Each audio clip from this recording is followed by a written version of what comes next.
menurutmu ekonomi ekonomi Indonesia di tahun ini bagaimana sih? Kalau ngomongin ekonomi Indonesia di tahun sekarang itu bisa dibilang kita itu lagi di fase yang dimana sebenarnya kita kuat tapi penuh tantangan. Secara makro indikator kayak pertumbuhan ekonomi kuartal ke kuartal masih stabil di kisaran 5%. Inflasi juga bisa dibilang cukup terkendali walau sempat naik dikit gara-gara makanan dan neraca perdagangan masih surplus. Jadi secara angka-angka kita tuh kelihatan sehat. Tapi angka itu kan cuma separuh cerita. Yang orang rasain di lapangan sendiri itu beda. Harga bahan pokok makin tinggi, daya beli masyarakat itu kecil dan menengah masih terpukul, apalagi pasca pandemi dan dengan dampak iklim yang mulai mengganggu pertanian.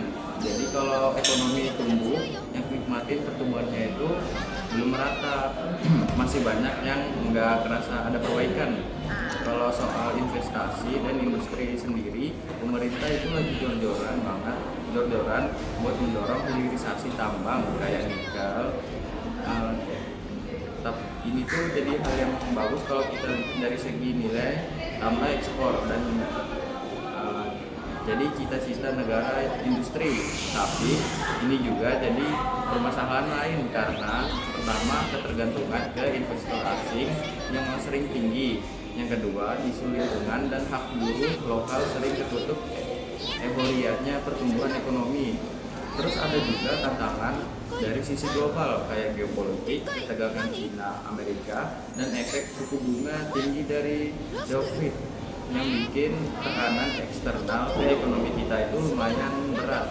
Rupiah juga cenderung melemah dalam beberapa bulan terakhir. Ini bisa mengganggu stabilitas, terutama buat sektor yang tergantung impor.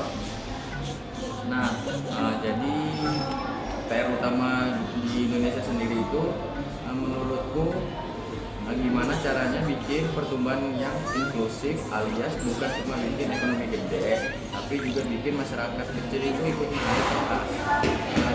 Yang kedua perbaiki iklim usaha lokal, terutama UMKM yang sering jadi tulang punggung buat ekonomi rakyat tapi kurang dapat perhatian serius. Yang ketiga itu pastikan hilirisasi itu enggak cuma soal angka ekspor, tapi juga soal keberlanjutan kan keadilan sosial.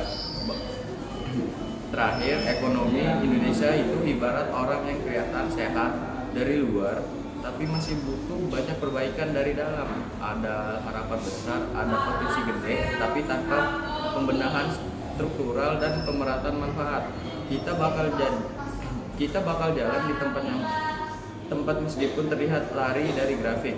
Enggak jelas. Sekian dari saya, terima kasih.